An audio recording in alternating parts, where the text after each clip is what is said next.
Contre nous de la tyrannie, l'étendard sanglant élevé, l'étendard sanglant élevé. À partir du second jour, ce qui m'avait le plus frappé, c'est qu'il y avait un grand soleil, un grand ciel bleu, et le niveau de l'Ouvèze était redescendu à son niveau normal. Le lit de l'Ouvèze était redescendu à 18 mètres en dessous du pont, là où nous sommes aujourd'hui. En clair, ça veut dire que l'eau est passée par-dessus le pont, et en quelques heures, en une nuit, tout était revenu normal. Sauf que tout autour, évidemment, rien n'avait un aspect normal, puisque tout était détruit. Il y avait des voitures, des arbres, c'était une catastrophe. 30 ans, c'est pas si vieux que ça. Je connais des personnes qui ont perdu des proches, des enfants qui étaient à l'école, qui ont perdu leurs parents, une famille qui était là.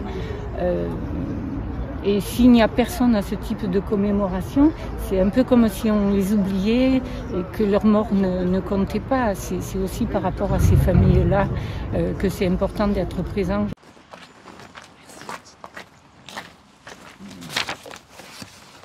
Face au souvenir d'un drame absolu, il n'y a qu'un hommage possible, le recueillement et le silence.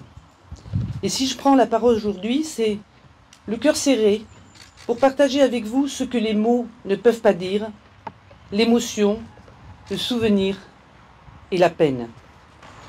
30 ans après, je salue la résilience des Vaisonnais qui se sont engagés avec patience et ténacité dans une longue reconstruction.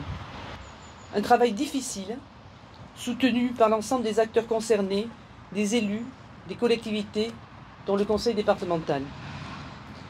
Depuis 30 ans, depuis ce drame, la connaissance du risque a évolué, les systèmes de vigilance ont été activés, les sapeurs-pompiers ont été départementalisés et de moyens massifs ont été mis en place pour prévenir les risques d'inondation dans le Haut-Vaucluse et surtout le territoire du Vaucluse.